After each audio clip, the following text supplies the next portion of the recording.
हर जगह बस टूट फूट थी, जिसे देखकर थॉर काफी दुखी हुआ था, क्योंकि ये स्टेट उसके पिता ने बनाया था और पता नहीं ये कितनी बार टूटेगा। लेकिन आयरन मैन उससे कहता है हर एक चीज को दोबारा बनाया जा सकता है, जैसे कि मैंने अपना आर्मर कई बार बनाया है और दूसरे टाइम में हम उसे पहले से ज्यादा मजबूत बना सकते हैं। इसका एग्जाम्पल तुम मेरा आर्मर देख ही सकते हो। दोस्तों, इस इशू में स्टीव के हाथों में चार्ज था, मतलब कि इस वक्त कैप्टन अमेरिका तो था ही, इसके साथ साथ वो सच में कैप्टन था, जो आयरन मैन से कहता है कि सिविल वॉर में हुए आयरन मैन के एक्शंस की वजह से वो श्योर नहीं है कि आयरन मैन अब अपना सूट आगे तक रख सकता है। इस बात पर कैप और टोनी के बीच बहस होने लगती है, जिस पर गुस्सा करते हुए थॉर कहता है तुम लोग यहाँ पर लड़ाई करने आए हो या मेरी मदद करने? अगर तुम लोगों को लड़ाई करनी है तो तुम यहाँ से जा सकते हो और कहीं और जाकर लड़ सकते हो। इन बातों के बाद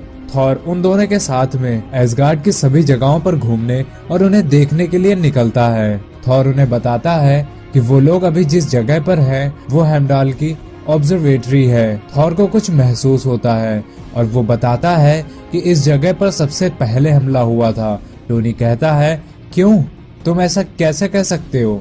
ऑसबॉर्न ने नंबर्स थोड़ी न डाले हैं कि उसने पहले कहां पर हमला किया। थॉर बताता है कि ये वो पोर्टल है जहां से वो 9 वर्ल्ड्स में ट्रेवल कर सकता है। अभी ये सब टूट चुका था। स्टीव कहता है कि जब यहाँ पर कोई आ नहीं सकता और जा नहीं सकता तो आखिर हमला हुआ कैसे? स्टीव कहता है ठीक है, हमें इस सब को बंद करना होगा जब तक हेमडाल इसे ठीक नहीं कर देता।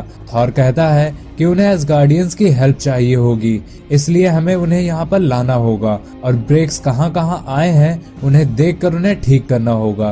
कि तभी आयरन मैन को वहाँ पर एक एनर्जी डिटेक्ट होती है और पोर्टल खुल जाता है, जिसमें तीनों के तीनों अलग अलग जगह पर पोर्ट हो जाते हैं। पोर्टल से कुछ दूरी पर खड़े कुछ लोग ये सब कुछ देखकर हैरान थे। उन्हें भी ये समझ नहीं आ रहा था कि ये आखिर हुआ कैसे। पोर्टल तो टूट चुका था, लेकिन फिर भी ये काम कैसे किया? उन सभी को नहीं पता था कि टोनी, थॉर और कैप कहाँ चले गए हैं। वो पोर्टल दोबारा न शुरू हो जाए, इसलिए वो लोग उसे बंद करने की बात करते हैं। टोनी कुछ देर बाद आंखें खोलता है, उसे कुछ दिखाई नहीं दे रहा था। वो अपने आर्मर को आवाज देता है। वो कहता है सिस्टम ऑन, पर कुछ भी नहीं हुआ।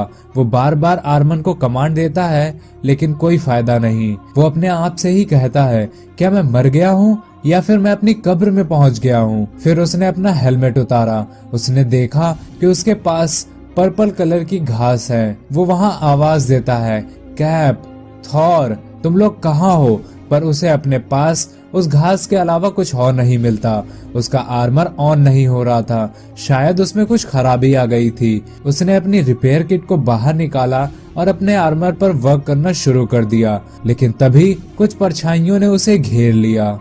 इधर स्टीव एक अंधेरी रात में एक जंगल में लैंड हुआ। उसे वहाँ पर 2 चांद दिखाई दिए जो एक साथ एक आसमान में दिखाई दे रहे थे। कुछ देर बाद उसे एक विलेज भी दिखाई देता है। वहाँ पर कुछ दूरी पर एक धर्मशाला भी थी। स्टीव वहाँ पर पहुँचता है। वहाँ उसे कुछ लोग मिलते हैं। वो कहता है कि मैं थॉर का साथी हूँ, हम लोगों पर हमला हुआ था और मैं बस ये जानना चाहता हूँ कि मैं आखिर हूँ कहाँ पर। लेकिन इतना सुनते ही वो लोग स्टीव पर हमला कर देते हैं। पर कैप सभी को कहता रहता है वो फाइट नहीं करना चाहता, वो किसी को नुकसान नहीं पहुँचाना चाहता, वो यहाँ गलती से भेज दिया गया है। और इसी सब के साथ फाइट चलती रहती है और आखिर कैप उन सभी को हरा देता है और अपनी शील्ड के साथ साथ वो कुछ और वेपन्स भी उठाता है और उस धर्मशाला से बाहर चला जाता है। इधर थॉर अपने आसपास खड़ी स्टैचूज को देखता है और समझ जाता है कि वो वैनहाइम था। वो कहता है ये लोग वैनहाइम के लोग हैं, यहाँ पर सब कुछ वैसा नहीं है जैसा यहाँ होना चाहिए। ये वैनहाइम का कोर्ट है, ये कोर्ट लोगों से भरा होना चाहिए था, लेकिन ये इस वक्त खाली है। लेकिन तभी थॉर पर एक अनजानी पावर से अटैक होता है।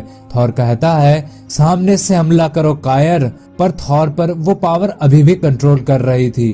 तभी आवाज आती है मैंने तुमसे पहले ही कहा था, मैं अपना बदला जरूर लूंगी। ऐसा बोलने वाली उस लड़की का नाम इंचेंट्रेस था। उसने कहा हर किसी का दिन आता है और आज ये मेरा दिन है। तुम्हें अपनी पावर्स पर बहुत ही भरोसा था ना, तो देखो एसगार्ड टूट गया, ओडिन हार गया, लोकी भी हार गया और देखो तुम मेरे कदमों में हो। पर मुझे अफसोस है कि ये सब कुछ देखने के लिए मैं वहाँ पर नहीं थी।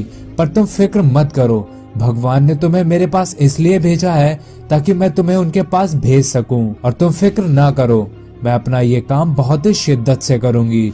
तो गाइस, ये था हमारा आज का पहला इशू। होप आप सभी को पसंद आया होगा। ये वीडियो पसंद आया हो तो इस वीडियो को लाइक कर दो। नेक्स्ट इशू मैं जल्द ही अपलोड करूंगा। अगर आप में से कोई मेरे इस चैनल पर नया है और उसने मेरी पुरानी वीडियोस नहीं देखी है तो आप चैनल पर विजिट करके देख सकते हैं।